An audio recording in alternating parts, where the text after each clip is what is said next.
Today is April 15th, 2024. My name is John A. Uribe Kozlowski, and I am conducting an interview with Tom Uribe, part of the Voces Oral History Center at the University of Texas at Austin. We are in Austin, Texas, at the University of Texas at Austin. Thank you, Mr. and Mrs.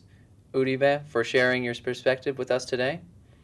Do I read the second part, like this section here? Yeah, you may if you'd like to, but yeah, the interview is all yours. Okay. So I'm just going to ask you to introduce yourself and give your title, position, however you want to identify yourself.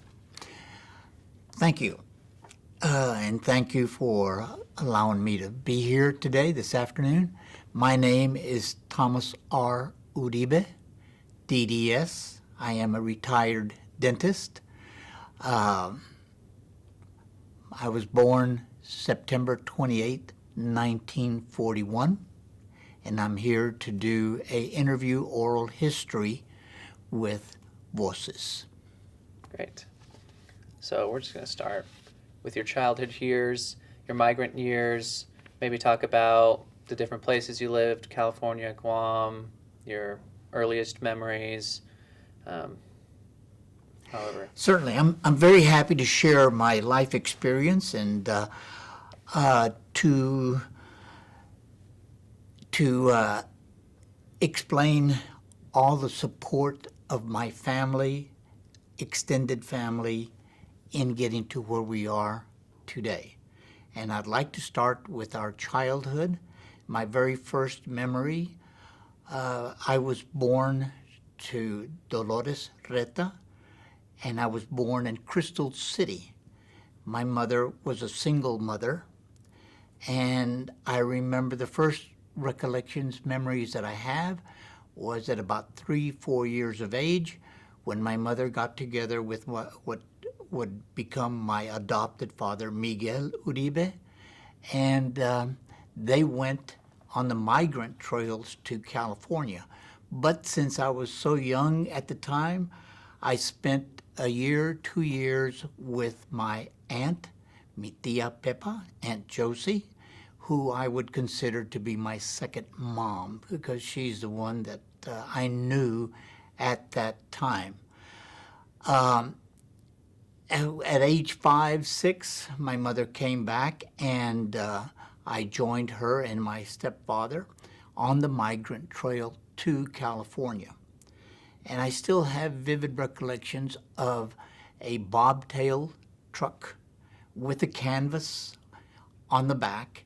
It had panels on the back with a canvas, and we would pick up families close to San Antonio, 2 families in particular that always went with us, and we would go all the way to California, a straight drive. We would never stay in a motel. Our food, our meals were bought at grocery stores, and we would pull over on the shoulder of the road or wherever we could and have our meals that are there on the side of the road. I enjoyed the experience. I can remember that it was a lot of fun because there were children my age in the families that went with us. So literally, it was almost like a camping experience because we would drive and stop and eat on the road. Looking back, I can understand why we traveled in this manner because we never knew where we could stay in a public facility, a hotel, motel, because we were Mexican Americans, and at that time, we didn't know where we would be accommodated or served. I do remember that my stepfather, Miguel, would go to the back doors of restaurants, and that's where he would pick up the hamburgers or sandwiches, whatever was served at that restaurant, because we never knew where we would be rejected as us. So we avoided that by just traveling all the way to California until we would arrive in California at the different camps, facilities, provided by the farmers of the crops that we would, in the fields where we would work. I considered it an advantage because my stepfather, Miguel, knew somehow the ranchers and where we could stop and work. The families, all of us would work, from the youngest to the oldest. Dawn, we'd go out to the fields. I remember harvesting tomatoes, strawberries, green beans, and my stepfather, since he had that bobtail truck, he worked with the farmers, and we would load up the cases of the harvested fruit or whatever we harvested in the back of the bobtail truck, and he would drive the truck to the canneries or to the place where they would collect and sell the fruit. But the facilities were very basic, poor, tents at the best. I remember we would have stay in barns and sheds, cots if we were lucky. Otherwise, we would sleep on the ground that I can remember. But it was still fun. One, we had the love of our parents, which was always present, and we had the caring of the extended families that went with us. They all looked out for all of us children. I still have a memory of one time, it must have been close to July the 4th, perhaps, because of the fireworks.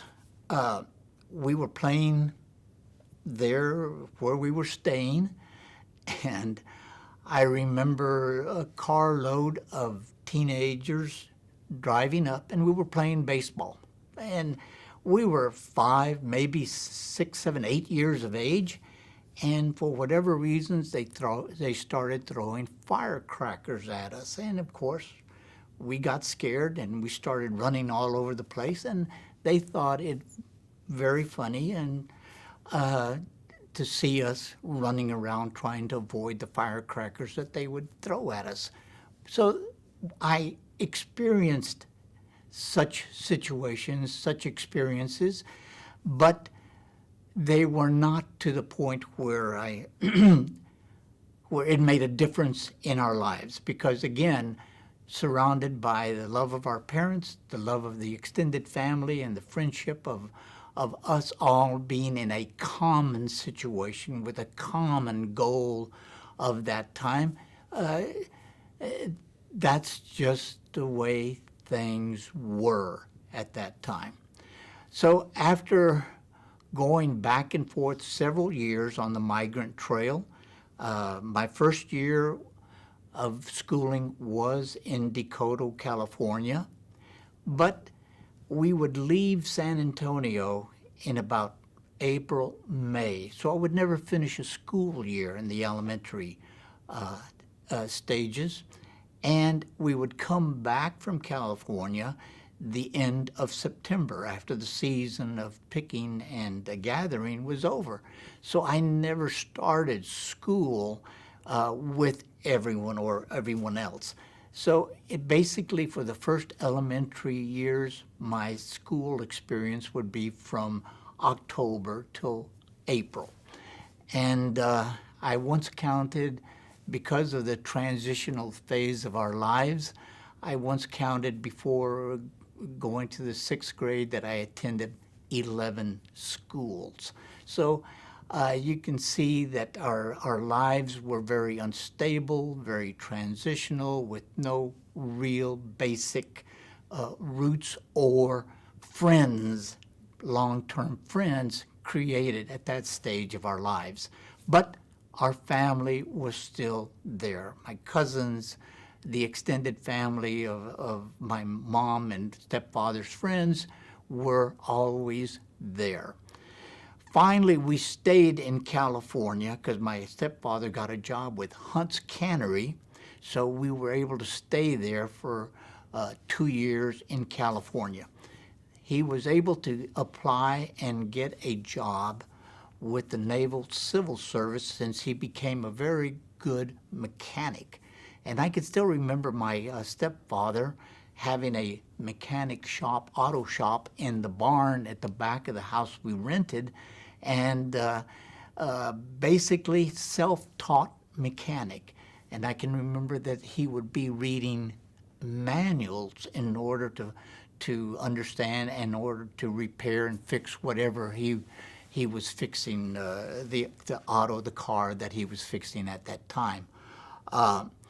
But he was able to acquire enough of a mechanical skill that he got the job with the Naval Civil Service, and we went to Guam in the Mariana Islands. At the Mariana Islands, I attended a government school, great experience, 3 years in Guam, and I have good recollections and memories of Guam. After the second, third year, we came back to San Antonio, and my stepfather bought us a house on the north side of San Antonio. At that time, we considered ourselves very lucky because we finally had our own home. My stepfather, Miguel, decided to return to Guam with the goal of working and earning more money so that he could come back to San Antonio eventually. Well, eventually never happened. 1-2 years after leaving us in San Antonio, my stepfather and my mom broke up, and the house that he had bought and provided for us, we lost through non-support, and we were evicted. And that's an experience I'll never forget, the eviction of our family, my family.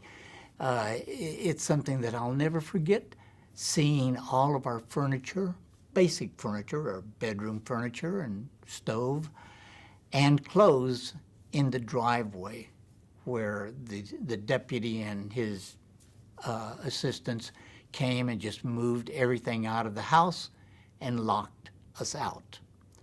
So my uncle, my mother's brother, came and picked us up, gathered our belongings, what few there were, and we ended up living in a shed on his property. And that's at the time that I went to Mark Twain Junior High School, and again, it was in an environment where, as a Hispanic, we were in a minority. In my class, there were only 2 Hispanic individuals, and the rest were Anglo. So went through the situations of, again, a separation of us from the rest of the students. Even though I made friends, you could see that I was not included in many of the social activities from the school. And that's where I sort of picked up a love for reading. Since I didn't have any friends, had all the time in the world, and Mark Twain had a pretty decent library, that's when I started to read and found out that I had a love for reading that's been with me all of my life. I still love to read, as you well know. So, because of the isolation and the reading accessibility of Mark Twain, I read classics which were very advanced for at that stage of our educational level. I can remember reading Dickens. I can remember reading Harriet Beecher Stowe, all of the classic authors from that period of time. Do you recall a time at Mark Twain when you were called to the principal's office? At the end of my 9th grade, we had been evicted and moved to to my uncle's house. I lived out of the district of Mark Twain, but still I traveled by bus or walked from Mark Twain to Martin Street, which was deep west side. I would walk or catch the bus to ride back and forth. And one day, the principal, I was called to the principal's office and asked where I lived. I guess I must have shared that I lived where I lived with some of the other students, and it got back to the teachers and the principal. And I remember going to his office and him asking, where did I live? And I would mumble something or other because I knew I was in trouble. And finally, I remember Dr., I forget his name, the principal saying, these people don't even know where they live. But I had a special teacher. My homeroom teacher was Mrs. Risen, and she was very nice, very empathetic, and very helpful. And she said, don't worry, he's a good student. Just leave him here. He only has 3 more months before he finishes Mark Twain, so please just let him stay. And I really consider that it was through her efforts that I was allowed to Mark Twain and not forced to go to another school at that time. So that's the history of Mark Twain Junior High. From there, my mother got together with my stepfather, Juan Arceo, and Juan was a truck driver delivering grocery goods. And he found us a place to live on the south side of San Antonio, and I ended up going to Harlandale High School. And at that time, Harlandale High School was divided by I-35, the highway. The east side was the Anglo side, and the west side was the Mexican-American side. But we were still in a distinct minority at Harlandale High School. So the separation, the segregation, the discrimination was still present in our lives. But ended up that I was a good student and I continued my love for reading. I would read just about anything that I could get a hold of. And that's what helped my course through my studies in school. Made friends that have remained lifelong. Friends that some went on to higher education. One of my close friends and compadres, I baptized his son. We baptized, my wife and I, we baptized one of his sons. And he ended up having a PhD, getting a PhD in economics. Another, Albert, became a lawyer. So out of our group, there was success in our group from Harlandale in bettering and finding a good, rewarding careers in our lives. And we have remained friends. And that's what I consider part of our extended family. I also, during this period of time, is when I met my wife, my eventual wife at the time. It was very popular during this time to attend on the weekends sock hops, which were record hops or record dances. Young people, high school age, would gather at different churches, gymnasiums, and one record hop that I went to with my cousin ended up that Gloria, my wife, Gloria, was there also. And I saw her and I thought she was very cute. Went up and asked her to dance, and she accepted, so we danced. And I thought, wow, she is really cute. I was struck and taken by her. So the next dance record that came up, I went back to dance with her. Well, I could see her avoiding me and just going through the crowd, going wherever, but I could tell that she was avoiding me. So that ended that situation. And later on, I found out that she had told her friends that I was very cute, but I was so short. That was when I was 15 years old, and I was probably all of about 5'2". And so she, even though she said she liked me or she considered me cute, I was too short. So that was it. But she lived in the parish of Lady of the Angels, and she ended up in her freshman year, she joined the novitiate of Ladies of Sisters of Divine Providence. So she spent a year in the novitiate, as a novitiate. When she decided to leave the religious life, she came back, and she did not go to Providence High School where she had been going. She attended private parochial schools all along, and she decided, or her parents decided, that she would go to a public school. So that's where she came to Harlandale, and we encountered each other again. And I had a study hall friend. Her name was Oralia Vasquez, and she decided that she would play Cupid and get us together. So she one day got Gloria to come and introduce us. So that's when we became friends again. She said, "I don't know you," or "You're Tom Uribe," whatever the conversation at the time was. And I said, "No, we know each other because I met you at Little Flower Record Hop, Sock Hop." And she says, "Oh, yes, but you've grown." So that's how we became friends again and started seeing each other. So.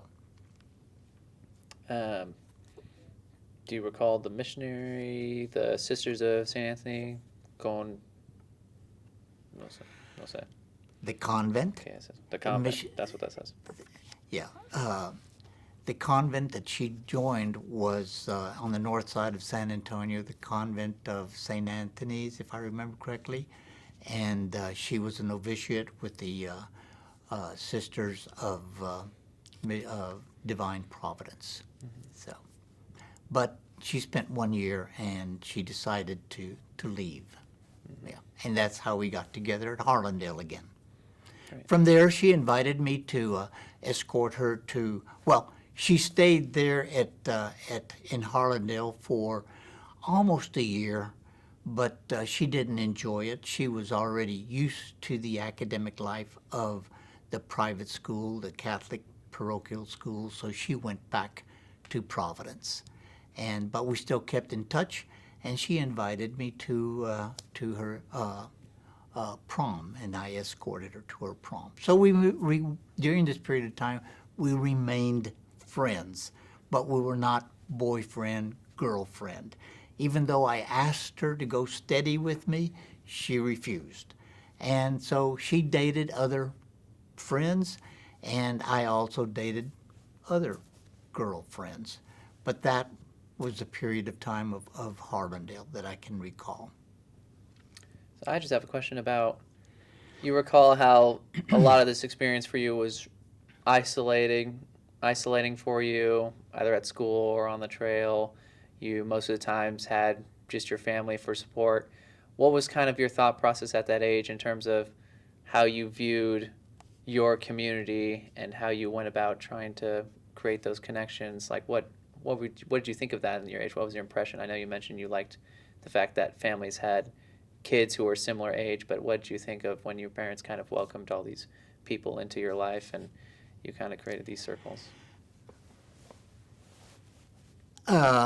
Family has always been very important in our lives. Our immediate family, and our family always welcomed our friends. I can still remember my mom would cook for all my friends that I would bring to the house, and they were welcome. And it was also reciprocated. When I would visit their houses, I was welcomed and made to feel comfortable. So they became part of our family, but I call them the extended family versus our immediate family. But that was always present. And the more that I was involved with Gloria, I saw that she came from a family structure that was very stable. Her mom died when she was 15, 16 years of age.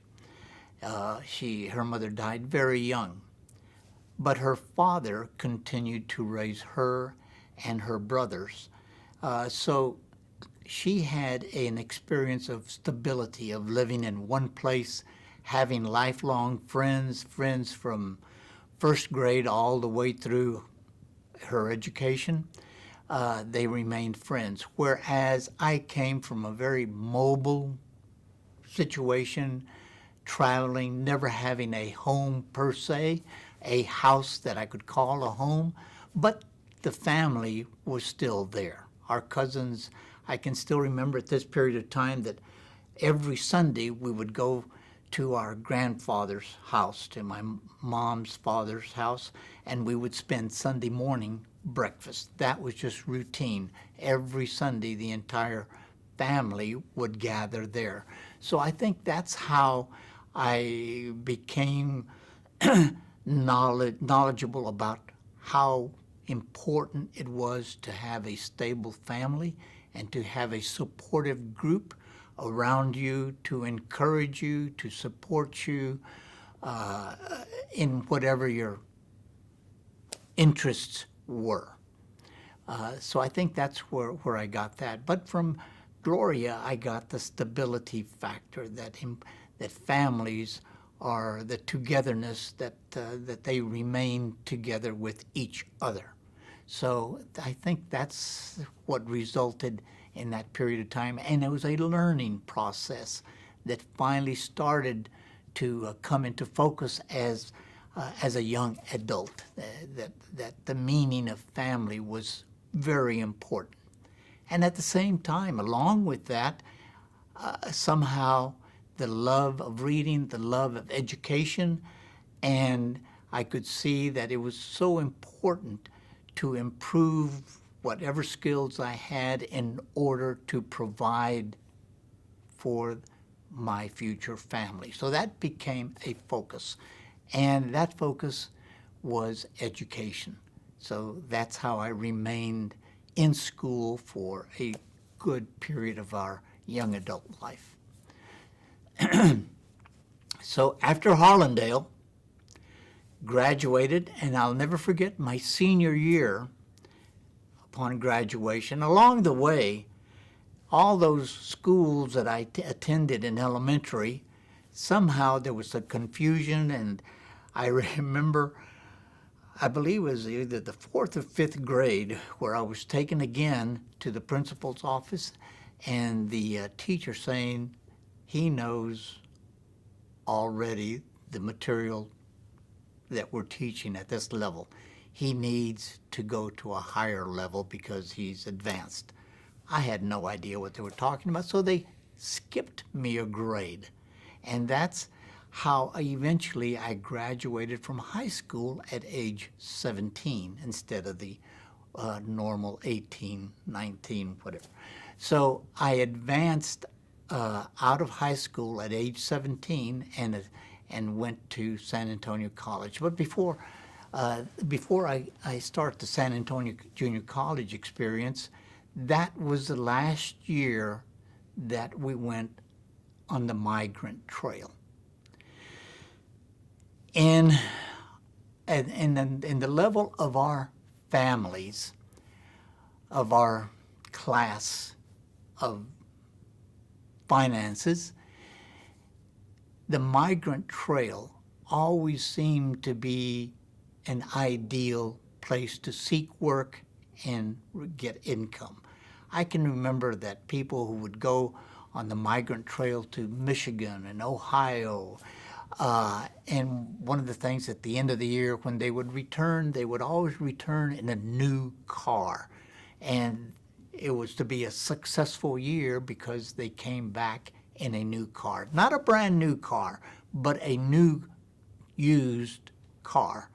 So there was always this dream, illusion that the migrant trail was the place to get financially stable. So my mom, when I graduated, she wanted to go back to California to find work and a job in California.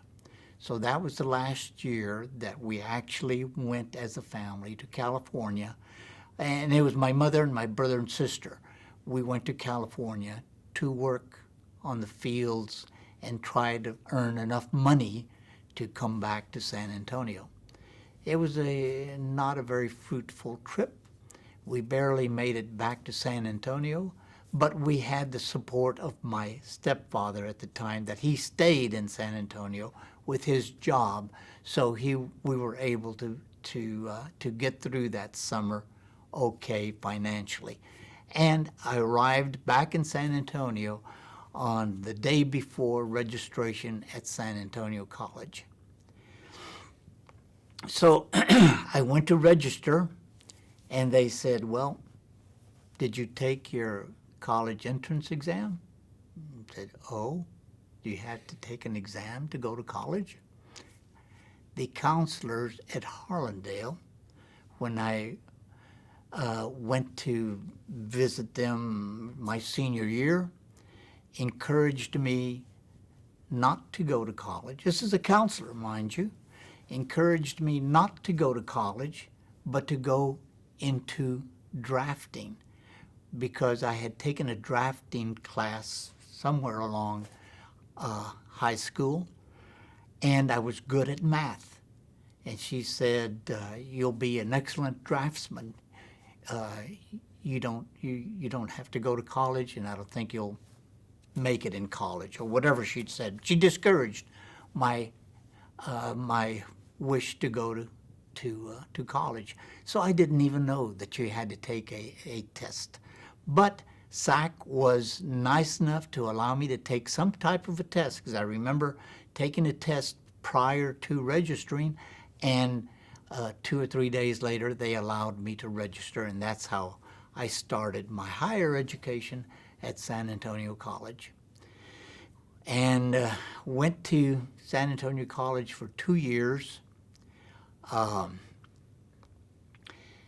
and met what I call my San Antonio College friends. There was approximately 20, 25 in the group, and they came from all over San Antonio, mostly the south side. Most were from Lanier, Tech, and Harlandale. And I remember one of our friends in the group was from Jefferson, and Jefferson was a very highly thought of high school in San Antonio at that time. But his name was Severo Perez, and Severo Perez has turned out to be a lifelong friend. And again, we started there together, and I have to mention that Severo Perez turned out to be a filmmaker, a author with several books, and a professor of film industry in California. And we still stay in touch. So that's another example of the extended family that became very important in our life journey. So at SAC, we were still an isolated group. I can still remember one of my classmates giving a speech about labels of what society or what our community, what the community San Antonio thought or classed us as. and he did not like the term being called Mexican American. And he said, and he was a veteran, and he says, I served in the military, and I am an American. I am not a Mexican because I was not born in Mexico, but I am known here as a Mexican American. When I go apply for jobs, they put down that I'm a Mexican American. So that was one of the first times that the labeling and the stereotyping came into focus there at San Antonio. So this group that we formed of 25 of us, we got together, and there were no Hispanic clubs at San Antonio Junior College, so we made our own club. It was called Los Paisanos, and we formed it and got permission from San Antonio College to form and charter a club called Los Paisanos. And we had that club till we finished San Antonio College. And I don't know whatever happened to it, but I remember that we formed and we went to the people in charge and formed the charter for Los Paisanos. And we had a successful fundraiser dance, and we would gather and have fun just getting together regularly for monthly meetings at the Los Paisanos. Of that group, we stayed together over the entire years, and we called ourselves Los Incas. Again, this is a period of time that we started identifying with our indigenous roots and the pride that we started to have because of what we came to find out about our indigenous roots.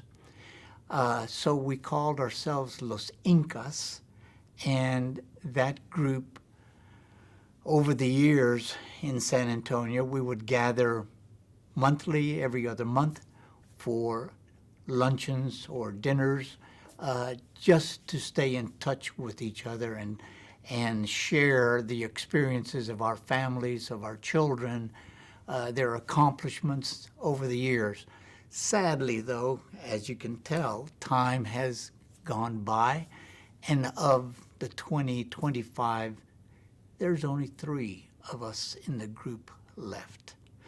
But we still gather together. The 4 of us gather regularly for luncheons or dinner meetings or whatever occasions that we can make. We still gather together. But again, that's part of that extended family support, the community. Some people call it the village. Everybody participates in raising the children or the families or whoever, and be proud of the accomplishments that that they succeed in life. So one other experience that I have to share, obviously the finances had always been present in our lives. The last semester at San Antonio College, and this is going back some years, the tuition at San Antonio College for the semester was $50. No matter if you took 12 hours or if you took 18 hours, it was still $50. Well, I always had a part-time job. I always worked. For the last semester, I was only able to gather about 25 of the save 25 of the $50. And my family, my mom, they did not have the funds to help pay for that tuition. So my mom says, go ask your Tia Pepa, your Aunt Josie. So I went to ask my Aunt Josie, and my uncle had a bar on the west side of San Antonio, a very successful bar. And I remember when I would stay with my Aunt Josie that I would help on the weekends clean the bar and count the quarters from the jukebox. So when I went to ask for help for my second mom, Josie, she said, come back tomorrow. So went back the next day, and I'll never forget, in a little brown bag were $25 in quarters. And with my $25 and the quarters is what I took to SAC and paid for the tuition of my last semester at SAC. I'll never forget that. Quarters, and they accepted them. So, so this takes us into our San Antonio Junior College period. At the end of that semester, financially, there was just no way that I could go to a senior college. Most of the group disbanded and went and found jobs wherever they could. The fortunate ones, Severo Perez, was able to go on to University of Texas, and several of the others also went to several universities out of San Antonio. In our situation, there was no finances, so there was no way that I could go to St. Mary's, University of Texas. No way. It was just out of the question. So I went to find a job. So I went to the employment agency, and they said, oh, well, you took some drafting and your math scores, so forth. We have a position in at a steel company drafting. So great. I went and applied for the job.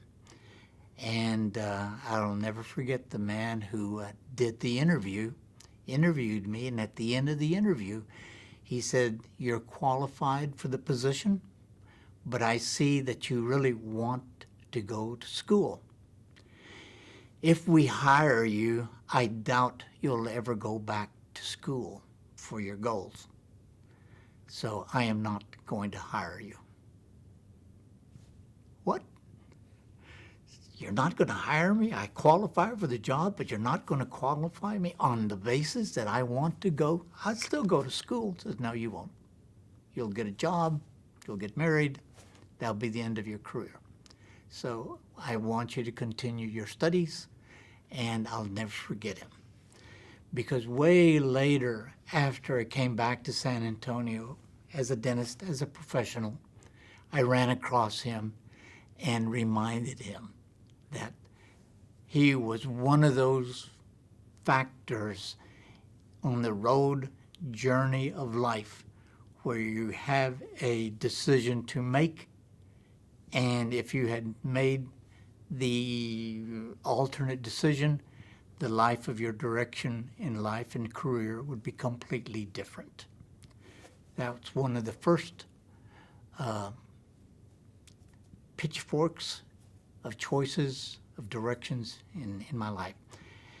And so after that experience, I was so frustrated, so angry, so upset that I went directly from that interview and signed up with the U.S. Army, which turned out to be probably one of the best moves in my life. I signed up, and within 2 days, I was on my way to Fort Hood for my basic training. And in the processing and joining the military, you take a whole bunch of exams and tests to find out what your skills are or what your potentials are. And they saw that I have my background for 2 years, and they sent me to the Medical Field Service School in Fort Sam Houston. And I'll never forget one of the reasons that I joined the Army, because they had advertised enlisting to see the world. Join the Army and see the world. So I said, okay. And most of the people that I knew joining the Army at the time were being assigned to Germany, Korea,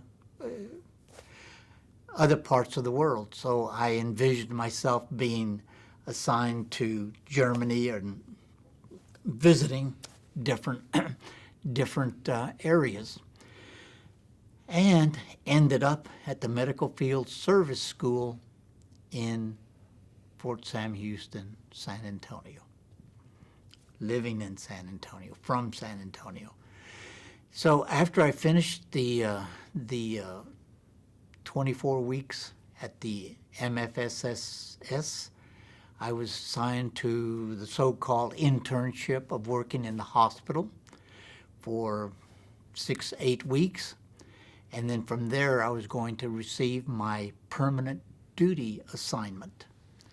And so the week before I finished my training at Fort Hood Hospital, I came back, met with Gloria again, and told her I was joining the Army, and I was going to write her every day and asked her to wait for me, because I was going to be gone for 2 years, 3 years. And so she says, okay, says, yes, I'll wait for you, so forth, such. Got on the bus and left to Fort Hood. The next day, I got my permanent duty station. 4th U.S. Army Area Lab, Fort Sam Houston. Came back, my permanent duty assignment ended up in Fort Sam Houston. So I called Gloria up and told her I am in San Antonio. What? I thought you were going to Germany, whatever. She said, no, I ended up here in Fort Sam Houston. So I spent my 3 years in Fort Sam Houston, which again was a great blessing because I was able to acquire a skill that allowed me to continue the direction of my education. My first assignment at the 4th U.S. Army Med Lab was in virology. The area lab did unusual or complicating testing of hospital tests. So it had a virology department, it had a histology department, it had an entomology department. I forget the other departments, but basically that's what it was. And the majority of the personnel there, other than the NCOs and the officers, most of us were either enlisted, very few of us were enlisted, most were drafted individuals, because this is a period of time when the draft was active. And most of the draftees were college graduates, that as soon as they graduated from their universities, they were drafted by the military. So a number of the friends that I acquired there in the military life were already university graduates. And so the first assignment that I had was virology. And again, my reading constantly. In the virology department, in the early 60s, the Watson-Crick DNA model was still a theory. And we thought that the smallest organism was bacteria. The viruses were still something that was being studied and not accepted as fact. We didn't know about the DNA and the RNA at the time. So anyway, I got assigned to virology, and in reading an assignment studies with rabies, because bats or suspected rabies animals, they were sent to our lab, and we would test for rabies in the virology department to determine if they were positive for the presence of rabies. And rabies is a virology, at that time, a virology organism, not knowing basically what a virus was. So there was an experiment that I read that you could possibly grow the virus, rabies, in embryo eggs. So I took some suspected rabies animals, bats, and made the emulsions and inoculated the eggs, and lo and behold, 5-6 days later, they were plaques colonies on the incubated eggs. And the director of the virology lab, oh, she just went very happy at the results. But during this time, some of my friends said, no, you should come work with us in the histology lab. That's really an interesting place to work, and you study a lot different than in the virology department. It's much more expansive. So they got me to request my transfer to the histology department, run by a very strong lady by the name of Dottie Prescott. And Dottie took a liking to us, and she requested the chief of the lab to allow me to join the histology department. Well, the director of the virology department, I remember getting upset because of the success of the testing that I had ongoing. But anyway, I ended up in the histology department with Dorothy Prescott, and Dorothy and my first sergeant, Ernie Sheffield, an African American, directed our course at that time to become a registered histology technician and later a cytotechnologist. And I was able to pass the certification for ASCP, American Society of Clinical Pathology, as registered as a cytotechnologist. So I worked directly under the pathologists, the MDs of the area lab. It was a very enjoyable experience, loved everyone that was assigned to the unit. We were very close, played baseball, competed on the sports field with the different units in Fort Sam, and since we had some athletes out of the university, we were a good sports team. So it was very enjoyable, and very enjoyable, rewarding 3 years in the military at Fort Sam Houston.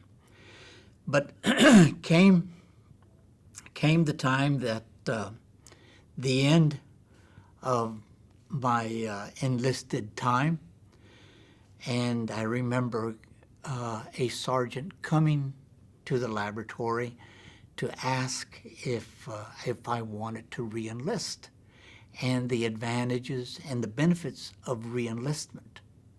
So I listened, and after he left, I remember that Dorothy Prescott came to me and said, if you re-enlist, you're not as smart as I think you are. And I followed Dorothy's Prescott's recommendation to leave the Army and to continue my education. She said, you can complete your education. Very supportive.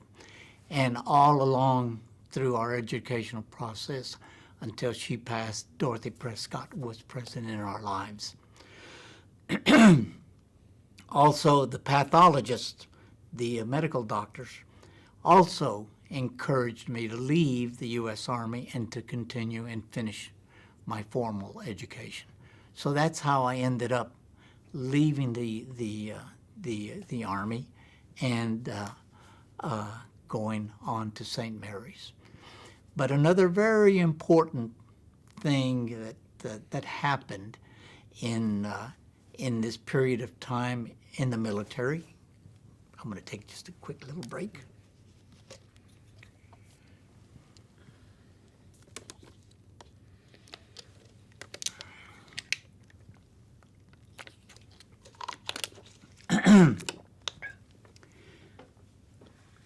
Another very important occasion that happened during this period of time in the 3 years in the military. Gloria and I were boyfriend and girlfriends by my steady girlfriend at this time. And I went to her and said, listen, I'm in the Army, got 1 more year, and then I plan on going to finish my education at St. Mary's, and I'm hoping to get into medical or dental school. And I'd like for you to be my girlfriend until I finish school. And I will probably be leaving San Antonio at some point in the future to continue my education in a professional school. So would you be my girlfriend?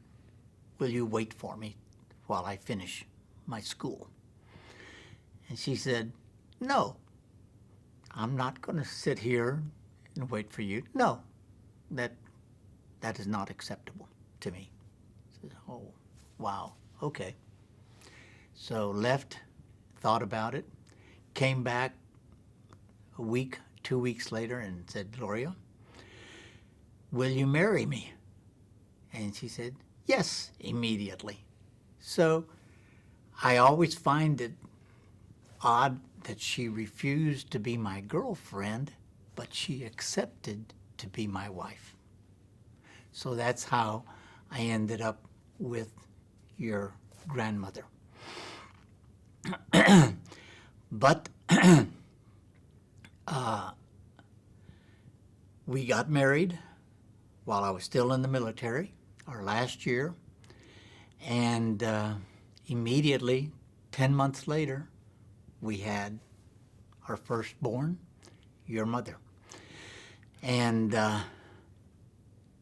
we were so young. Looking back, we were so young, so inexperienced, but we already had our goals because your grandmother readily accepted my personal goal of education and my personal direction, and she agreed to be supportive of that direction. And as it turned out, she always was. She always has been. So that's how we got together, ended up marrying and having a child the first year. And I always said we were so young, we were kids ourselves, and our firstborn, our oldest daughter, Lisa, grew up with us because she was with us when we were very inexperienced on how to be parents. But I think we did a good job with our firstborn and our subsequent two. But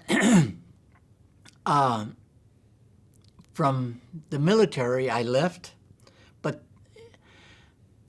I had the skill already of being a medical lab technician, being able to work in a laboratory in the hospital, being a phlebotomist, which is to draw blood for blood testing. I was very good at doing that. And I was also a cytotechnologist, and I was able to get a good job as a cytotechnologist with the Jackson Todd Cancer Detection Center here in San Antonio at the Robert B. Greene Hospital, Bexar County Hospital here in San Antonio. So that and Gloria's job that she had, with that we were able to finance ourselves and also pay for our educational at St. Mary's. So went through, finished, graduated, went 2 years to St. Mary's, where I met another group of very supportive friends. Abelardo Rodriguez, who became a physician, Charlie Orozco, Carlos Orozco, who also became a physician, but before he became a physician, He was a math major, and he got his master's in math, and then decided to go to medical school, and he ended up being a physician also. And the other person in our group, Emmett Gonzalez, was an educator. He became a biology teacher for 2 or 3 years, and then went back to finish some studies at the university level, and went to medical school in California and became a physician in California. So we were very fortunate along the way to make friends that had similar goals as us, and we all supported and encouraged each other whichever way we could. The moral support of each other is very important, sometimes much more important than financial support. So the St. Mary's experience was unique in that I did very well academically at St. Mary's, and applied to medical and dental school, and took my medical exam, the dental exam, and got an interview at Galveston Medical School, and went for the interview, and it was a good interview, and I remember that they told me that I would be contacted later. Never heard from the medical school again. And looking back now, I understand what happened. Because the next interview I got, and these were early interviews. My interview at the medical school was like in October, and my interview at the dental school was in November. So I went for my interview at the dental school, University of Texas Dental Branch in Houston, and interviewed by Dr. Danton, which became a very close mentor in dental school. And got through with the interview, and at the end of the day, at the end of the interview, he says, "Uribe, everything looks good, but there's one thing missing." "Yes, sir?" "You don't have a letter of recommendation from your department chair." And I said, I asked him in my processing of the application for a letter of recommendation, and he said, "Okay, let me find out. There must be some mistake." So certainly as soon as I could get back, and the next day, school day at St. Mary's, I was there bright and early, 7 o'clock, waiting for the chairman. And he walks in, he says, "Oh, how did your interview go?" And I said, "Very well, but there's only one thing missing, my letter of recommendation from you." And he responds, "Yes, I know. I am not writing a letter of recommendation to you, for you." And I says, "I don't understand. Why?" And he said, I responded, "I don't understand why. I've got a good GPA. I did well on my entrance exam, and I have the experience. Why are you not giving me a letter of recommendation?" And he says, "For 3 reasons.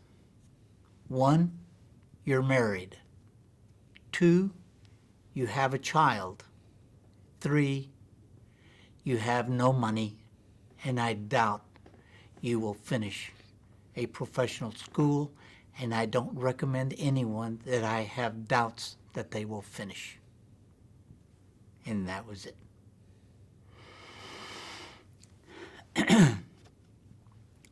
Chairman, Brother John Donahue.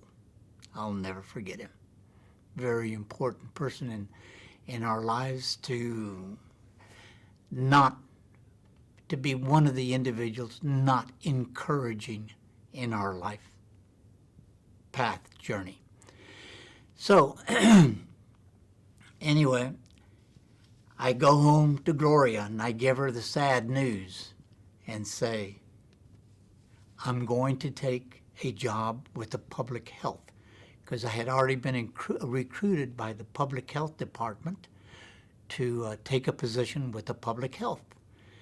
And it was at a good starting salary. So I tell Gloria, this is it. We'll finish St. Mary's. I'm going to accept this position with the public health. And the first assignment will be New Orleans. So that's where we're going. And she says, why? And then I says, well, no letter of recommendation from Brother Donahoe. And there's no way I can get into dental school without that letter of recommendation.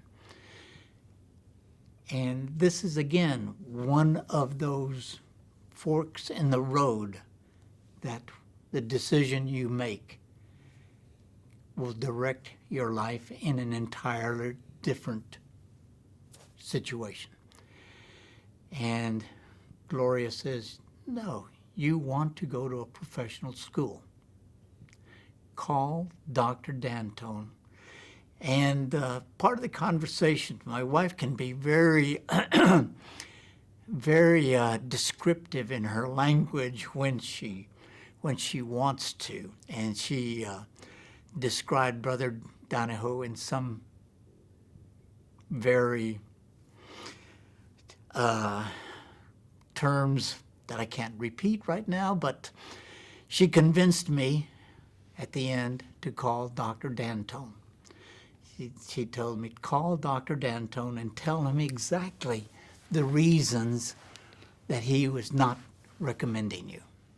So the next day I called Dr. D'Antone and I said, Dr. D'Antone, this is a reason that I'm not getting a letter of recommendation.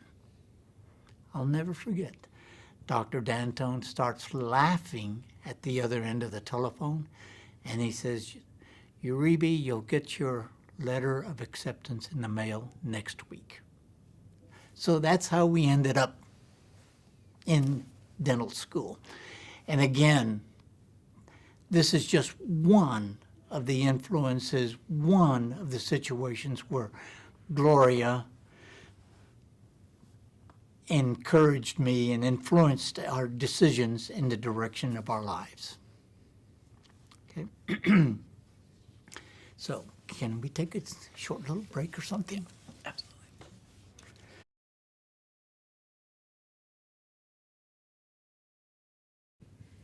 This is a restart of the interview for Voces with Dr. Thomas Uribe. You were just finishing up elaborating on how you received your acceptance into dental school, and we can resume from there.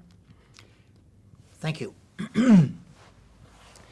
Okay, so at the end of our St. Mary's experience, we got accepted to dental school, and very fortunately, Gloria was able to get a job transfer from her position. She worked as a loan staff member at a loan and credit office, very good position at that time.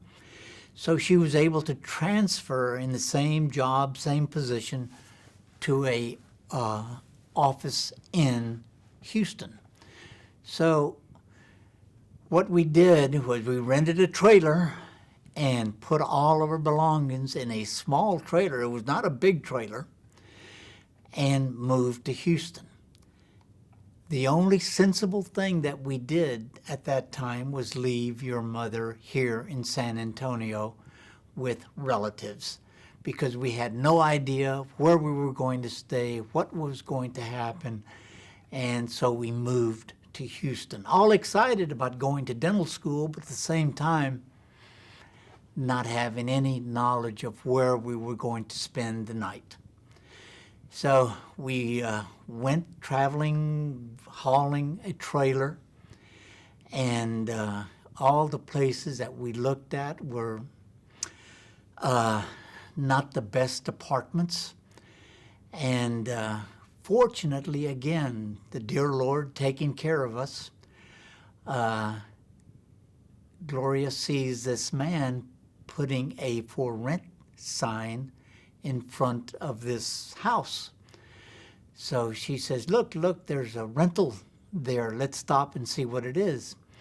And come to find out, we introduced ourselves and met Mr. and Mrs. Teetsy there in Houston, and they had a garage apartment.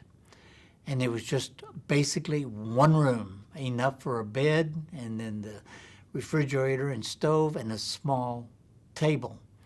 And that was our first accommodation in Houston.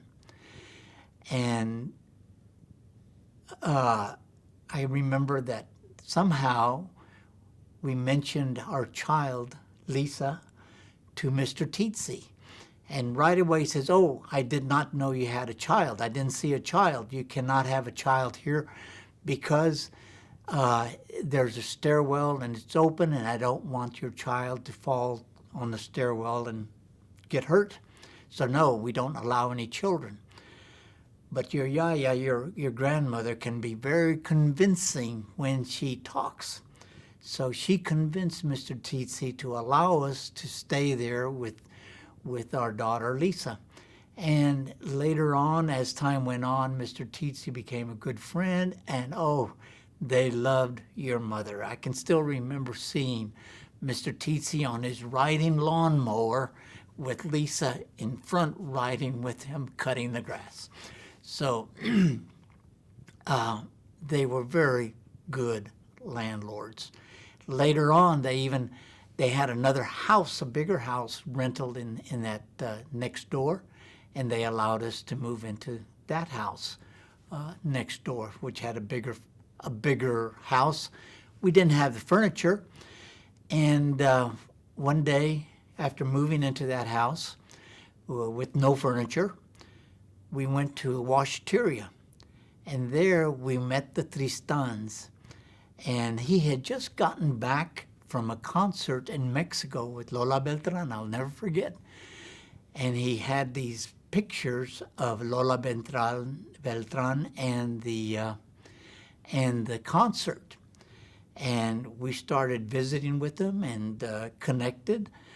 And your mother, Gloria, says, we'd invite you to the house, but we don't have any furniture. So he said, oh, well, we'll see what we can do, so forth, and let's stay in touch. The very next week, all of a sudden, there's a knock on the door, and there's Tristan, and he says, look, I have something for you.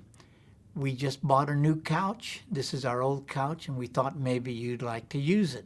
Sure enough, on his red Chevrolet Sports Car, beautiful car, red, on top he had strapped down a couch. So that's how we came to acquire the couch that we had in that house. So again, all along the journey, people just supported us and encouraged us on our journey. Again, got to Houston, and I started looking for a job. And the very first hospital that I went to apply for a position as a medical lab technician, since I had that training, the very first hospital that I went to, the closest to where we stayed, where we had the apartment, was the VA Hospital of Houston. So I went to the personnel department and filled out a application, and I remember the person who took my application got on the phone, and within 5 minutes, a man comes down and wants to talk to me. He says, I am Jose Coronado, and I'd like to visit with you a little while. I says, yes, sure. And he says, you are a lab technician? And I said, yes, I have some experience in the military and also in a hospital in San Antonio. And he says, and what are you doing here in in Houston. And I said, well, I'm going to dental school. You're going to dental school. Wow, okay. Let me make some phone calls. Can you just hang loose for a couple of hours? Don't go apply anywhere else. Give me 2 hours and I'll come back and I'll talk to you again. So, oh, okay. So I went home for a couple of hours and then came back in 2 hours. And he says, okay, we have a position for you. This is my plan. And this is Mr. Jose Coronado, who was the director of the research laboratory at the VA hospital in Houston. And he says, I want you to be here because we're getting a dental research lab, and I think you would work out great. But it's not going to set up until the end of the year. During this time, would you be interested in working in the cardiac research facility that we have here as a lab tech until we open the oral physiology research lab, which was the dental research? And I'm pretty sure that you will do okay with them. So I said, sure, a job is a job. That's what I'm looking for. So I ended up working for a Dr. Alfrey in cardiac research, which was very interesting because he was involved in the research and the development of a pacemaker. And I still remember all the studies he had on the bundle of His, which is a nerve center of your heart and controls the heart rate and blood pressure, essentially. So I got a job with him for that summer working for the cardiac research lab, doing hematology work, drawing blood samples from his research patients to measure the levels of oxygenated blood cells in the blood. So it was a very interesting job and rewarding and interesting to just see the goals of what then was a pacemaker, which is now very common, but at that time was being developed. Very fortunate to have that experience with Dr. Alfrey. So started dental school and again made good friends, lifelong friends along the way. Joined a fraternity, dental fraternity. Had some good times. The study was very hard, as in any professional school. The demands are very rigid, but we did well. Everything worked out fine. And sure enough, in the fall, winter of that year, freshman year, Dr. Ira Shannon opened up the oral physiology lab there at the VA Hospital, Houston. And I started working with him, doing fluoride research. And one of the things that I'm very proud of is that I had several papers printed of the research that I did with fluoride and helped develop the first ingestible dentifrice with NASA. Proud to say that the toothpaste that was used by the astronauts was our ingestible dental toothpaste, developed by Dr. Ira Shannon and the Oral Physiology Laboratory. People don't really think about the astronauts and brushing their teeth, but think about it. When you brush your teeth, what do? You empty your mouth after you brush your teeth. Well, in a zero gravity environment, there's no way that you can empty out your mouth. So we developed a dentifrice that you could brush your teeth and swallow, and that it would not do any harm to your digestive tract by doing that. One of the side things that came out, because I was really interested in fluoride, one of the studies that we did with NASA is that we found out the astronauts, subsequent astronauts that went into space and used the ingestible fluoride. If you'll remember, the first astronauts, Glenn, that went up into space had very fragile bones, that they would fall and break bones. Come to find out that at zero gravity, the calcium, phosphorus in our bones are leached out. And that's what makes the fragility and brittleness of the bones. We found out that with the fluoride present in the ingestible dentifrice, we found out that the fluoride substituted for the calcium and phosphorus ions in the bone, and that it helped strengthen the bones. And that's why that was history, the fragility of the bones in the astronauts and the astronaut program. So it was very rewarding and a lot of fun being working with Dr. Shannon, and he put me in charge of a project studying the salivary gland flow. We have 5 salivary glands in our body, and we used the saliva to study different ways of trying to find out how we could use the salivary glands to diagnose different conditions of the body. So during those years, I was in charge of some of those programs, and I would have my dental school buddies. I would hire them, and we would gather at 6 o'clock in the morning before dental school, and gather saliva samples in a sterile way to study the saliva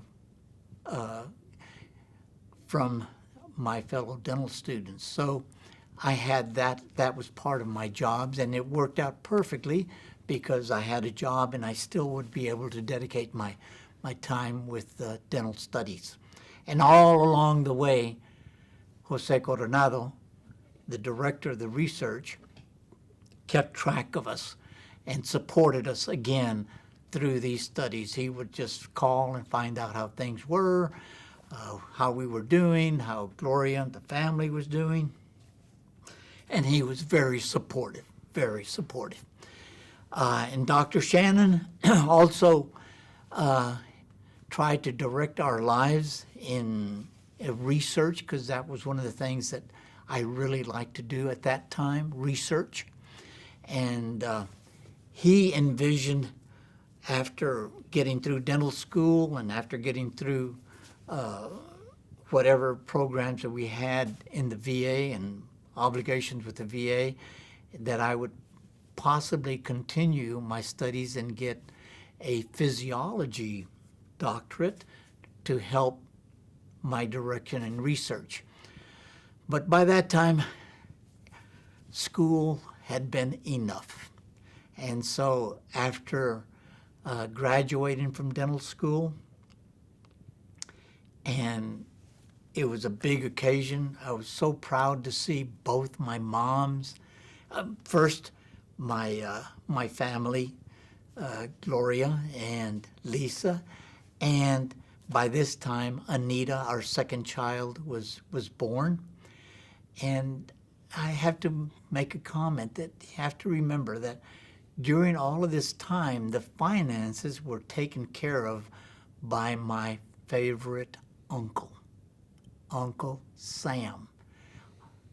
Part of the veteran benefits was 36 months of college tuition, so much money for your college tuition. So I was able to use that VA veterans benefit to help us finance the 4 years of dental school and Gloria working. At the end, when Anita, our second child, came, Gloria had to stop working, and we ran into some debt. So I borrowed some money from the dental school to complete the last 3-4 months of our school. So it's not uncommon nowadays to hear school debt, student school debt, but somehow, as in our situation, when we finished our dental school education, we only had $300 of student loan to pay back.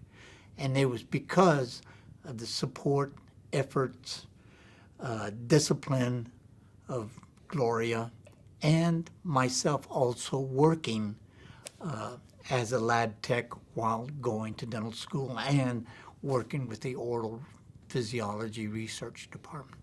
We made it through. We paid off the expenses of our dental studies and was able to come out of that period of time literally debt-free.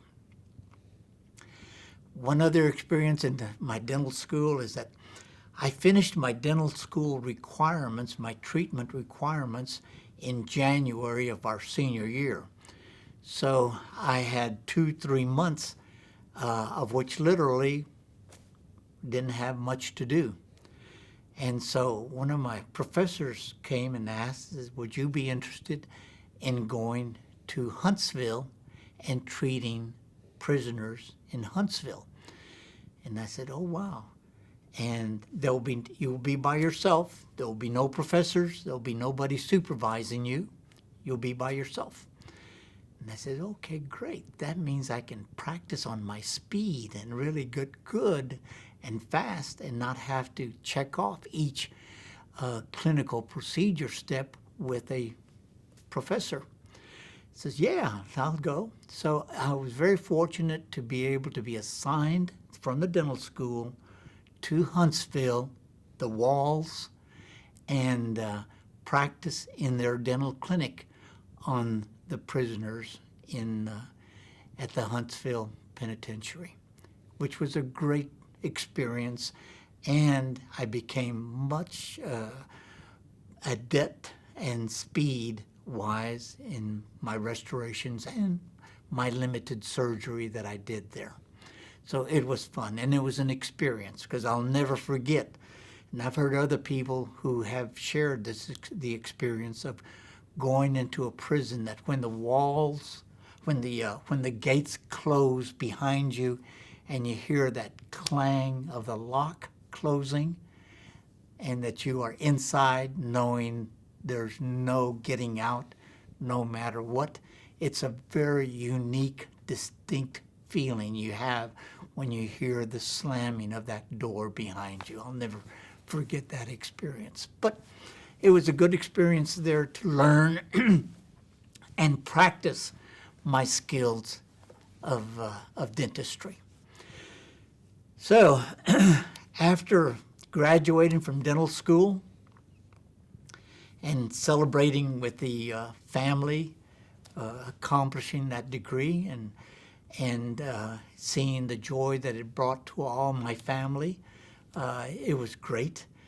And the first year after dental school, I joined the VA thinking that the VA would be my career, and did a internship with the VA hospital and did 3 months of rotation through the anesthesiology department, which was a unique experience.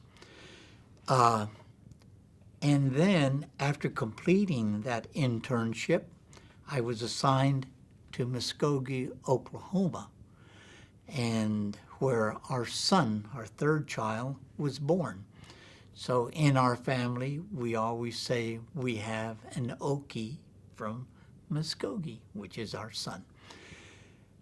Our experience at in Muskogee was positive, but at the same time, how shall I explain it? The feeling that we got of not being totally accepted by the community, even though we had some great friends, we made great friends that we still stay in touch with, the Perrots, the McAuliffes, and we made a great friend in the priest, Father Edward Fee, who we loved to hunt together. The feeling was not good. Father Fee, going back to him, he was a great hunting companion, and Father Fee baptized our son JJ, Jorge Javier. And that's the Oki that we have in our family. But it was not enjoyable because I felt very uncomfortable in the community because I was always asked what tribe I belonged to. And I could see that I was not totally accepted because of my minority status. So even though we made good friends, even though we had an enjoyable experience, it was not one that I felt totally comfortable with, nor did I want to raise my family in a situation where we were not totally accepted. So we decided to leave the VA hospital and came back to San Antonio. Do you want to maybe talk about how what the return to San Antonio was like after experiencing an environment like that? Maybe, what your community was like in San Antonio compared to the community you built in Oklahoma? Well, coming back to San Antonio, by now we knew, we had learned the situation with minorities. We had experienced the separation, the segregation, the class distinction. We had actually encountered it face on. And so when we came back to San Antonio, we were a little bit more prepared to the conditions that continued and to this day still in some ways exist. You learn through experience to have special antenna to be in a situation where you're not totally accepted, even though the situation may be totally acceptable to others in the group, but there's something that comes up and warns you, and that comes from the conditioning and the acceptance and the experience of being discriminated against.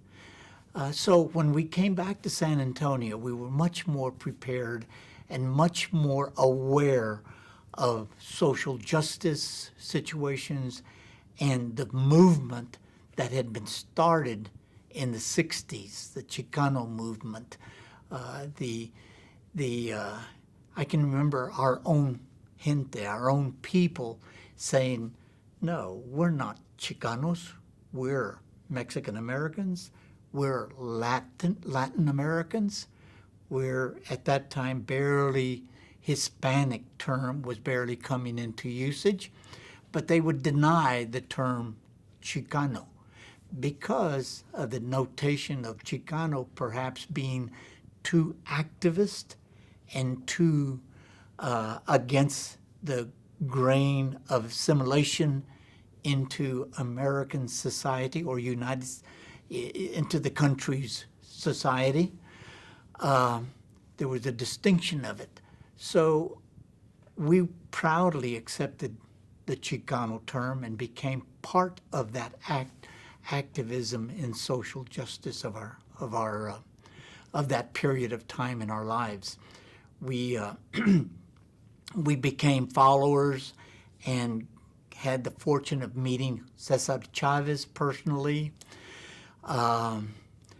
When we came back to San Antonio, we decided to practice on the west side of San Antonio, which is primarily the place where our people live. The west side is the so-called barrio of San Antonio, and it had always been directed to the place where the Chicanos, Hispanics, Mexican Americans, Mexicans lived, and the other sections of San Antonio were more anglicized. So that's where we set up our practice. But you have to remember that I had experienced all of these years in a language environment predominantly English. So when I came back to San Antonio, my Spanish was very limited, even though I was very self-conscious of my roots, my class, my distinction, proudly of it. I could not speak Spanish fluently. And there, my patient base was Latino, Spanish speaking. And so I came home to Gloria one day. I'll never forget, says, Gloria, I got to do something because I don't understand, and I feel embarrassed when I tell my patients I can't speak Spanish, and my name is Uribe.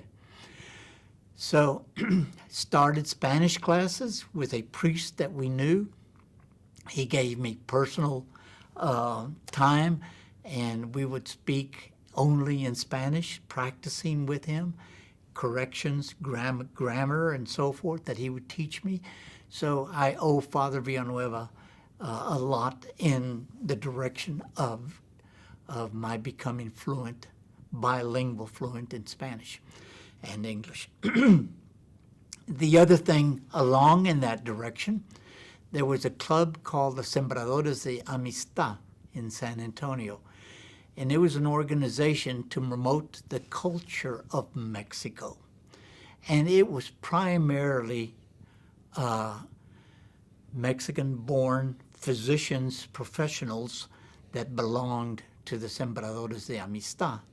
So we joined this group primarily to increase our ability to speak Spanish, because immersion, that is how you really learn a language. So we immersed ourselves in this club and joined the professionals, pharmacists, physicians, radiologists, professionals, and businessmen that belonged to the organization. So we joined that.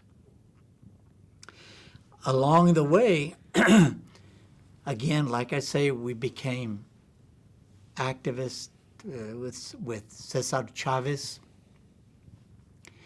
One day, we bought a home in a very nice neighborhood of San Antonio. And one day, one of our friends who was an insurance salesman that took care of our retirement program, so he started us on a retirement program way, way back when he was a neighbor from Our Lady of Angels Parish way back in the high school days, kept in touch, and he decided to run for city council. So we said, well, how can we help you? What can we do to support you? And he says, well, have a coffee, a neighborhood coffee, and so we can meet the neighbors and promote our election chances. So we agreed. And the evening of the gathering of the neighborhood, we invited the entire neighborhood. I'll never forget, at about 5 o'clock, I got home rushing to try to prepare for the gathering of our neighbors. There's a knock on the door, and I open it, and there's this young man, tall young man, introduces himself and saying, I am Henry Cisneros, and I am running for city council. I'm a little early, I understand, but I thought I'd come early to meet you and Gloria, and is there anything I can help since I'm early? I had no idea who this young man was or who he was going to be, but I says, yeah, Henry, come right in, and could you do me a favor? Can you ice down the beer in the back? Sure. So Henry Cisneros, a well-known future person, iced down the beer that evening, and that just goes to show you the type of person that he is. So that was our introduction into politics, and we became very involved in the activism and supporting public servants that we knew and felt comfortable with their philosophy and view of life and community activities.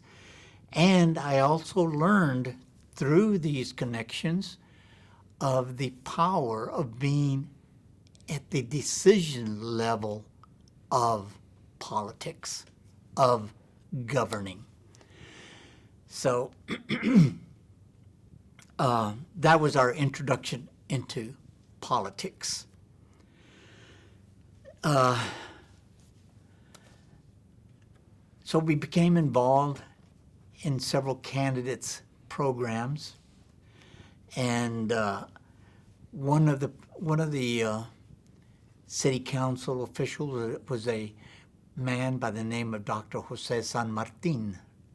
And Dr. San Martin became a patient, the family became a patient, and one day he saw that we were active in the community, came and said, I've got an appointment that you might be interested in. Can I go ahead and submit your name and appoint you to the Economic Opportunity Development Corporation of San Antonio, which was basically an entrepreneurial board, business directed, with all sorts of community organizations under this board. And that was my first introduction into a board of trustees with a governing body. And that's how we became politically active. And we enjoyed it. We enjoyed meeting people, and we enjoy supporting individuals that have common interest with us and knowing where they stand in the community and the direction that they can make. But let me repeat, we learned that a lot of decisions impacting our community from all levels, from the poverty levels to the wealthiest levels, come from the decisions of governing groups. So we became involved in those decisions and trying to influence situations or influence the directions that would impact our community. So one day I get a phone call from one of my classmates, Dr. Robert Frazier. And he says, Tom, my patient is Ann Richards, Governor Ann Richards. And she asked me if I knew any dentists that were politically active in South Texas. And your name I thought of immediately. So I gave her your name. And I said, oh, okay, well, thank you. But I had no idea and no real interest in the board at that time. And then that same week, we saw Henry and Mary Alice Cisneros. And I mentioned to Henry saying, hey, my name was given to Ann Richards for the possibility of being appointed to the Texas State Board of Dental Examiners. And he says, oh, good. Would you like to be on the board? And I says, well, yeah, it's interesting. Yes. It's a unique board. Yes. It's a professional board, my profession. Yes. So he says, okay, I'm having lunch with Ann Richards on Tuesday. I'll bring up your name. Sure enough, on Thursday, I get a call from the governor's office asking if I was interested in the appointment of submitting my name to the governor for appointment to the Texas State Board of Dental Examiners. And I said, yes, certainly. So that's how I became involved with the Texas State Board of Dental Examiners, which is the licensing board for dentistry in the state of Texas. Not only for the standard of care, taking care of the standard of care, taking care of complaints against individual dentists, making sure that dentists behave in a professional manner to our standards. All of that comes under the auspices of the Texas State Board.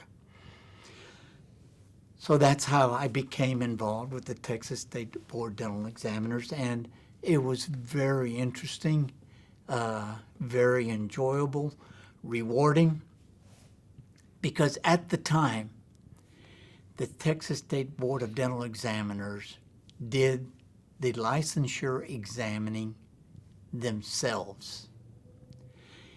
And I experienced my first exam and went through the examining process, and I felt so mixed about doing the examination and the manner in which the examination was done. You have to remember that at that time, the board, the examiners, I hate to use the term, but the common term at the time and probably nowadays, it was the good old boy system. You supported certain people in power. You remained on these boards for unlimited amount of time. The board in the 90s, or the legislature, decided that that was not correct, not right. So the unlimited terms became a term of 6 years. But we still had examiners that had been on the board for a long period of time. So I saw that I'm not an educator, nor am I a professional examiner, but I just felt that things were just not done fairly and correctly. So we started doing a study. Some of the Ann Richards examiners and some other doctors. I especially remember Penn Jackson and Jim Orr, Doctors Penn Jackson, Dr. Jim Orr, Dr. Jim Bolton. In discussion, we all said, this can be improved. This can be done better. So we went to the regional boards, which were professionally run, educators, so forth, and observed their techniques in examination. So we settled on the Western Region Exam Board. After studying the different boards, we settled on the Western Region. And the best change that I saw was doing an examination of anonymity. You have to remember, these are clinical procedures. And the way it was run prior was that the examiner would go into the operatory where the candidate and the patient were, and you could see the candidate. You could see whether the ethnicity of the candidate, you could see the gender, male, female, and you could see the patient also. And to me, there was a certain amount of bias presented just in knowing who the candidate was or was. So the best thing about the REB procedures is that we never saw the candidate. The examining person never saw the candidate. The candidate would do his procedure on the patient, and when he completed the different steps, he would send the patient to the examination area, and the examiners would examine only the procedures done on the patient with not knowing anything of the candidate, who they were, where they were from, so forth. So we were able to take what I thought was a big bias out of that procedure. I think it was one of the best things that we did. We also did some other change in the Dental Practice Act, which was not received with a lot of acceptance by our profession, but we did it for the good of our profession and for the country, because Texas at the time was very isolated. It was very difficult to get outside dentists to come and practice in our state because of the licensing process. So there was a big move in the country in all the states to have what we call reciprocity, not only in medicine, pharmacy, but also it became part of dentistry also, where we changed the Dental Practice Act, where we had reciprocity with other states and allowing dentists from other states to come into Texas to practice dentistry, and vice versa. Tenex dentists could go to California, Florida, New York, wherever, where the reciprocity was in effect. So to me, we opened the doors of our profession to our country. So that was very rewarding.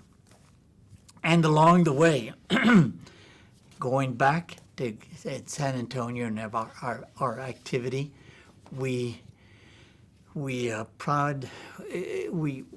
saw ourselves as being mentors, and the way I filled out that aspect was volunteering to speak at high schools for career days, or just going. Some of our patients were educators, and going to talk to them and sharing our life experiences with them to show them that the opportunities for improvement were available if they were disciplined enough to do the work in that direction. Sure, the common term of our society is opportunity, but my personal experiences showed that there were opportunities, yes, but for certain groups in our society, these opportunities were limited. I go back and I see some of my friends that were super smart that ended up, I know, not reaching their goals of higher education or professional careers because the opportunities just were not there. And I've had people approach me and say, oh, you were lucky. You pulled yourself up by your own bootstraps. Oh, you lived the American dream. That may be true for some people, but personally, I reject the idea of pulling myself up by my own bootstraps. And sure, I realize the American dream of success in my direction and in my life and our lives, our family, my wife and our children. We realize the American dream of success. But that success is not open to everyone, and we did not do it ourselves. As I have shared during this interview, all of the individuals that helped us, encouraged us, supported us along the way. A couch, insignificant couch to have in our home, but just the fact that there are friends that are interested in us and for our benefit, for our advance in our progress, that's the extended family in our lives. So we don't do it alone. We don't do it individually. Yes, I know that there's a thought in our society about individualism and that you rise up to the level of your own abilities. Now, I am an example and product of everyone helping us get to where we are in our lives. And I'm not saying I'm super successful. No, I just say and I share that I'm very blessed with the experiences that I've had along our life journey. I like to use the term when people say, "Oh, you know, you're so lucky" and so forth. It's, no. God takes care of fools, and here I am. Okay, I have followed that philosophy that we were blessed along the way with all of these super relationships with our extended family, and now we have our own family that I call close-knit,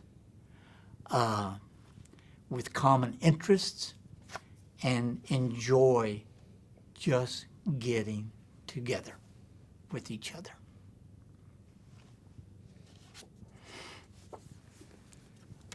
You want to elaborate a little more on your family, on the current state and how it developed over time? Yes, yes, Your immediate definitely. and extended? I can spend another 4 hours just talking about my personal immediate family. First, my wife, and I've already shared my wife, how she has been so important in the in the decisions and the directions of our lives and the success of our practice. She worked in the office with me, and she has this uniqueness of being able to remember people and connect people. I'm just amazed that she can meet somebody for 1 minute. 10 years later, she can recall that person's name, where she met them, and who they are related to. Their marriages, their divorces, whatever. She just connects with people.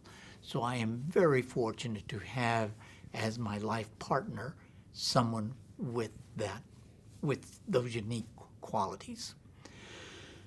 And along with this idea that we had when we first started our married life together of having and envisioned a close-knit family, our firstborn, Lisa, she was my shadow until she was about 13 and found her group of friends that she would rather be with as a teenager. But before that period of time, she was with me and my shadow constantly. She would go with me to fishing, hunting, and sharing our love for reading. People don't believe when I tell them the story about her being my bird dog when I would go hunt, that she would go and catch the wounded birds and twist their little necks and bring the bird back to me. She refused to shoot. She refused to do other things, hunting, and so forth, but she was always with me, and she loved fish. I can still remember that a particular boat trip that we went shrimping, and I'm very susceptible to motion sickness, and we went shrimping with a friend, and I could still remember I got so sick, and poor Lisa and Dr. Platt, they were having to haul in the shrimping net, and Lisa there pulling on the net, helping them, and me lying in front of the boat, unable to just even get up. So that was Lisa. Anita, our second child, I tried to get her involved in sports, tried to direct her because sports is one of my passions, and tried to get her involved in group sports, but she did not enjoy that at all. But she enjoyed individual sports of gymnastics. And through her gymnastics preparation, she became a cheerleader. And I was so proud of her activities at being a cheerleader. And she was a cheerleader for Central Catholic. She went to Incarnate Word, but she became a cheerleader for Central Catholic. And a lot of Central Catholic graduates still, when they see our daughter Anita, recognize her as a cheerleader for Central Catholic. And Anita, she went through that, and I was so proud of her being a cheerleader and being a cheerleader parent. When she went to Houston Baptist University for her undergrad studies, one day she calls, and my recommendation to her was study Don't do too many social activities. First, dedicate yourselves to your studies. Make sure that's what you do. Well, one day she calls up and says, Dad, can I try out for the cheerleading squad? What did I tell you about social activities and so forth? Says, well, Dad, I'm going to try out for the cheerleading. Okay. She's going to try out for the cheerleading. Okay. Lo and behold, she calls back a week or so later, says, Dad, I made the cheerleading team. Oh, well, congratulations, but make sure it doesn't interfere with your studies. Dad, another thing about it, it comes with a scholarship. All right, there you go, cheerleading. So, very proud of her. She became the head cheerleader at Houston Baptist University, and she did the invocation in her graduation ceremonies, a Catholic saying her invocation at the Houston Baptist University. I'm so proud of her. She's our second child. Our son, Jorge Javier, JJ, as is known, was really the sports person in our family. From 5 years old, he became active in soccer and eventually baseball and eventually basketball, which turned out to be his passion, basketball. And we supported him right along the way with his passion, knowing my philosophy on sports is that sports teaches you discipline. If you really want to be good at a sport, you have to practice and dedicate the time it takes to be good, become good at the sport that you choose. And JJ loved basketball.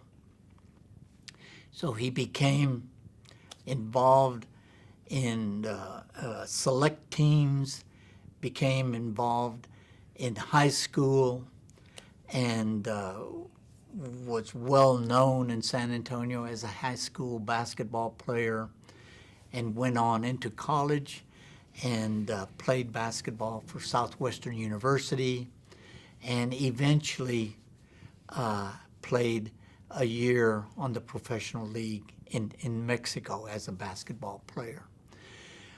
So he was our son, is our son, and through basketball, I really attribute in our son's life that he learned to become disciplined in his passion.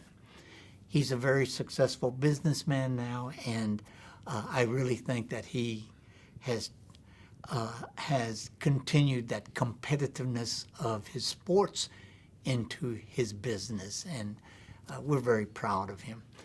And again, now our children are married.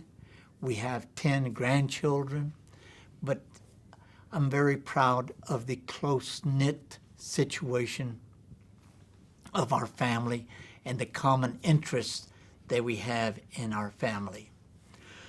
I'm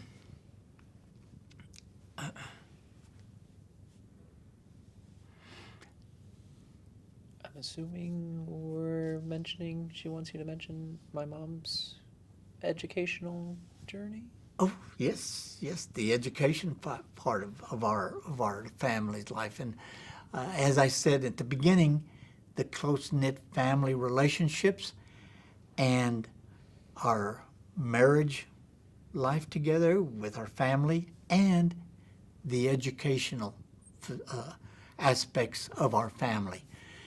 And again, as I said in the beginning of the interview, was the expectations of the educational levels that we had for our children.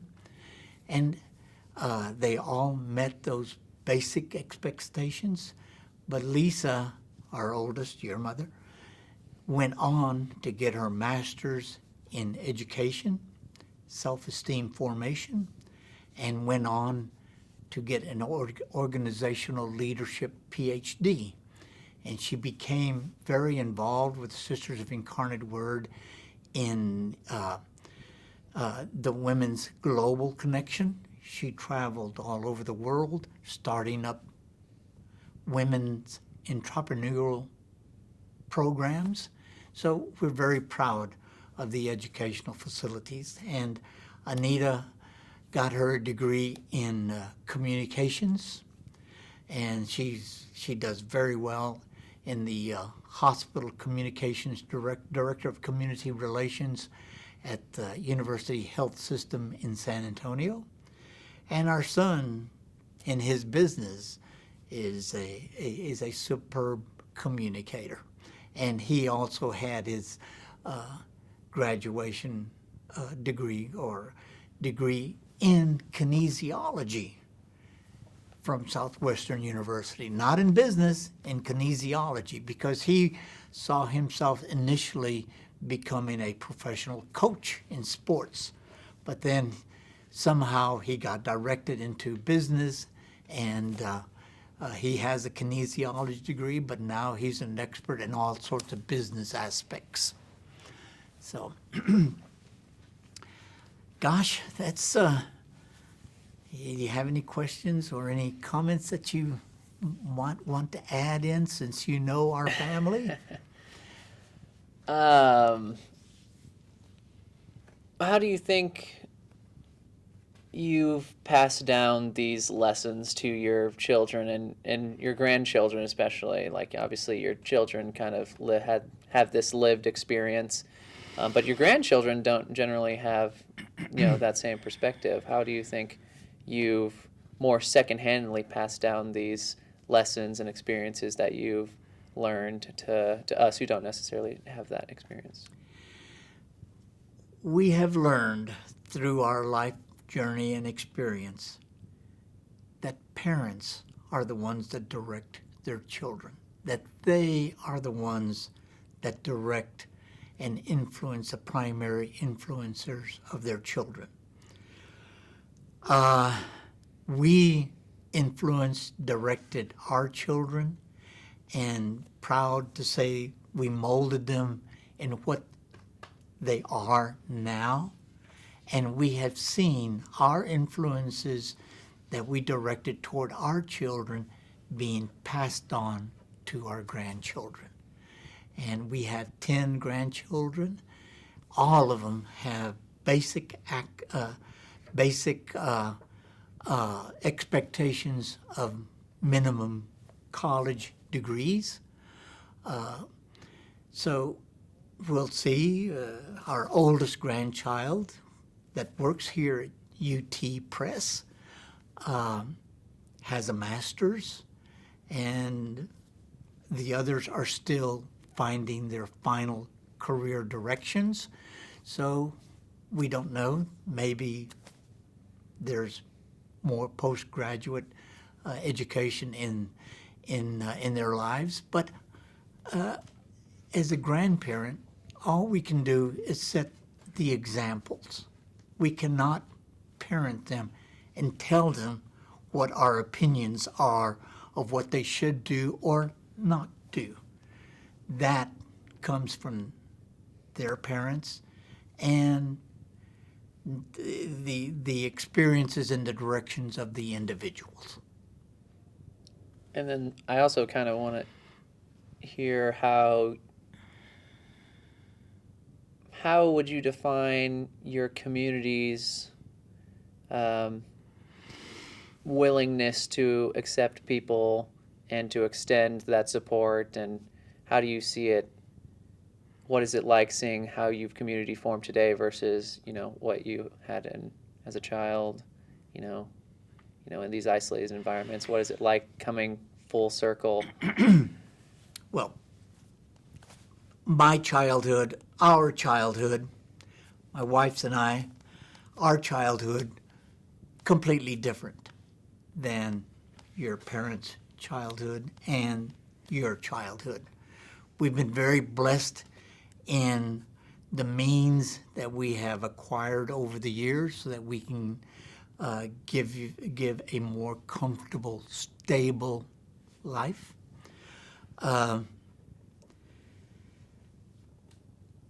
And how our extended family extends to all of our friends that we made along our ways. We have compadres, comadres in San Antonio, California, the East, Mexico. So we stay in touch in the way that that we influence and support each other, as I've said, and I think that exposure and that dream has just been passed on individually to not only our immediate family but to our extended family, because our extended family of Dr. Rodriguez, Dr. Aguirre, and Dr. Orozco, when our children were growing up, they were more or less the same age, and we gathered to show them by example what was available to them as far as a family, and what a family with common interests and common goals was like, so that they were influenced, hopefully, in that direction. I think hopefully that answers your question of how our lives impacted our community. And like I say, I tried to be a mentor along the way, and I'm so happy when somebody approaches me now and says, "You're Dr. Uribe. I remember you came to talk to me," or you met with my son when he was preparing to take the state board, and thank you so much for making him feel comfortable and taking that exam. All of those are responsibilities that I felt that would improve our community. Not only our community, but my community. Absolutely, yeah, I think that answers the question. Do you have any final thoughts or retrospective kind Summation? of? How does it feel just kind of being able to, relay this experience for the public to the rest of your family? What is it like, going through this whole process? As I've presented in some of my presentations to students, younger people, I share my experiences to show as an example. You don't have to come from a certain privileged background. You don't have to come from unstable backgrounds. You make life what it is yourself. You take that direction yourself. And that, to me, is the most important thing in a individual's life, is to be prepared in whatever you want to do. Whether it's a crafts trade, a professional trade, a political servant trade, just be prepared so that you can accomplish the direction that you take in life. I think that's very important. What would you say to those today who face some of the same challenges that you did? Either those racially motivated challenges or, class-related challenges. How would you? The way I would sum that up is my feeling is, don't let anyone make the decisions in your life. You make your own decisions, whether it be at the lower financial levels or the highest financial levels of our community and our society. You do what you want in your own direction. Don't let other people come and tell you, do this and do that. How many times I've heard people come up to me and say, I should have, I would have, I could have. I tried to be empathetic as possible, but I always say myself, why didn't you? What kept you back? See, everyone has challenges. Everyone has obstructions. But that's the joy of life.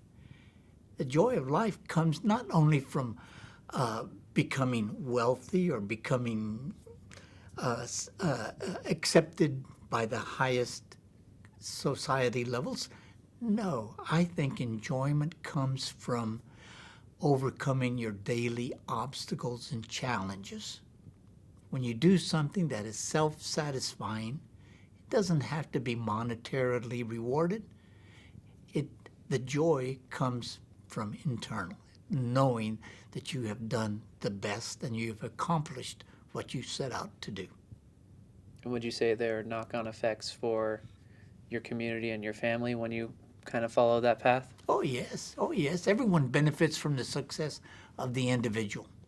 Your family it succeeds along with you. I think that's part of what I have said about the extended family, is that everyone helps. One solo individual does not make it on his own benefit, on his own direction. Everyone helps. Whether you acknowledge it or you don't acknowledge it, that's up to the individual.